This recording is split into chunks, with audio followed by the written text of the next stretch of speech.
Okay, we're going to continue on with the convergent plate boundaries. So we talked about the continental versus continental and how they come together and they form mountain ranges. There's also when oceanic crust collides with continental crust. Oceanic crust is more dense, so it's going to subduct below the continental crust. And when that happens, it makes a trench. There's a divergent plate boundary. Here's a divergent plate boundary right here. To diverge, to split apart, so they are splitting away from each other. And when that happens, you are going to see seafloor spreading, earthquakes, obviously, in really all of these locations. And new rock actually gets formed as magma comes up through this area and cools new rock. This is the mid-Atlantic ridge, so we can see that right here. And this is essentially the area where new rock is formed on Earth. Over here, we have a transform plate boundary. This is what's happening actually in the San Andreas Fault in California. We have two plates that are moving against each other, and they grind up next to each other. And when that occurs, sometimes there's going to be a release of that energy once they get stuck and unstick themselves, and we get an earthquake. So those move in those directions.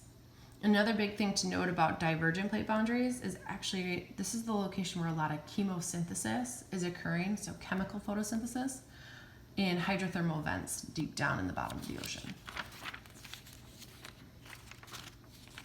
Okay, we're going to skip ahead to talk a little bit about some of the natural hazards that do occur on Earth. These are the things that we can't control. We might be enhancing them a little bit, like earthquakes. The more fracking we do, drilling deep down, we can actually trigger earthquakes. But a lot of this stuff is more natural.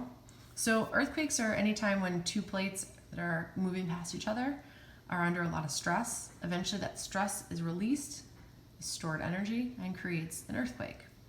A lot of the earthquakes and volcanoes that we see on Earth are actually located right here in the Pacific along the edges. If you noted on the page before, right where the plate boundaries seem to be. So we see them right here, and then they continue on this side. So where those plate boundaries occur, we have a lot of volcanoes, we have a lot of earthquakes. We call that the ring of fire. Volcanoes, or anytime we see molten rock, hot gas, or ash as it comes up through the Earth's surface from the mantle below. Sometimes we even see this occurring in the middle of a plate. It doesn't have to be at a boundary.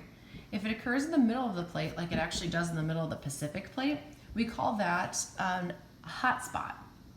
And hot spots are just areas where the magma starts to burst out through the crust in the middle of the plate, and as the plate starts to move in this direction, the next lava eruption occurs, the plate keeps moving, eruption occurs, and you actually start to see this island chain forming.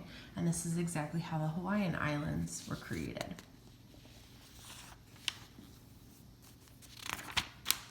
Ahead again. So just like I told you before, natural disruptions, they have consequences to the ecosystem. Sometimes those consequences are actually greater than man-made disruptions. Some major environmental changes actually can result in habitat change. Think about when plates moved. We used to be in a different location. Places that were, cold now were once at the equator. Habitats change. If a giant volcanic eruption occurs, that entire area has been now decimated of plants. Hopefully the animals moved, but the habitat then is going to change and need to be reformed. So wildlife does actually go through short and long-term migrations as well, moving out of areas that are not favorable anymore due to some natural disruptions. We see that. And that is actually it for Chapter 2 and all of Unit 1. So make sure you take a look, read through this, take your notes on your manila folder, and get ready for your reading quiz.